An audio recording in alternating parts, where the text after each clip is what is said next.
Make America more like Chicago, said literally no one ever. But yet, it's the setting Democrats chose for their party's national convention and a sneak peek into what progressive policies like those Kamala Harris and Tim Walz could do to a country. No doubt. Major crime is up 20% since 2022, with over 30 people shot just this weekend. 6.2% unemployment, hundreds of millions of taxpayer cash spent on illegal immigrants, and only 26% of Chicago students are at grade level reading. Let's bring in Chicago Alderman Raymond Lopez.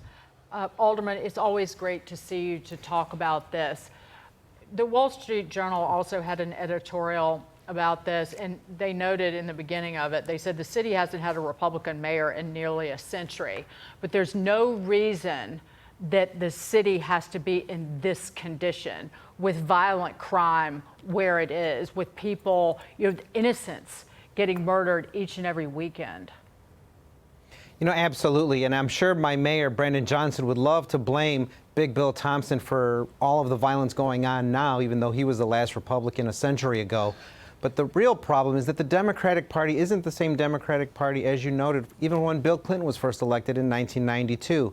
It is far and few between where old school Democrats like myself, who believe in law and order, believe in good government, and believe in being responsible stewards, exist. You have a party that's now been hijacked by individuals who are hyper-progressive and trying to ensure that they can out-crazy the crazies at every single turn.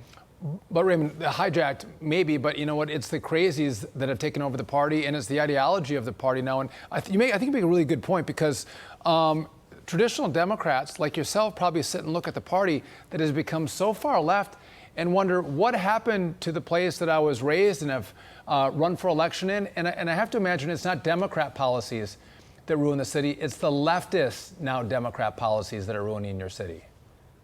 It is the extreme socialist democratic policies that we see take hold, where, for example, you have like our county prosecutor who's in love with criminality, and so many individuals who make more excuses for criminal behavior, enable criminals, side with them over our police and first responders. Those kind of things are what drive people away from the Democratic Party. An unchecked immigration system where you allow individuals to manipulate asylum just to gain entry into our country while ignoring all of those who are hoping for a path while already here. That's how you lose core constituencies. Showing African American communities that have been disinvested in, though being a major support of the Democratic core voting bloc, and spending billions on individuals who just got here, is again how you lose your core constituency. And I think those are real problems that the party has, and the super progressive left isn't worried about them. They just take them for granted, assume we're always going to be there, and we find that the Republican Party, though it may not be the one that most people would agree with or side with, tends to be more welcoming to those middle-of-the-road Democrats who feel like the party has left them. Alderman, for example, the mayor wants to open 3 city-run grocery stores rather than tackling the crime that is driving the actual stores out of the city or out of neighborhoods, the very neighborhoods that need those retailers in place. The one thing that has always stuck out the most for me about Mayor Brandon Johnson is when there were several hundred kids, teenagers, basically were looting a 7-Eleven convenience store, overran it. This is last year. And he was being questioned by a reporter. And the reporter referred to it as a mob action. And Brandon Johnson was most concerned with the language and said, that's not appropriate. These are large gatherings. Do not use the word mob.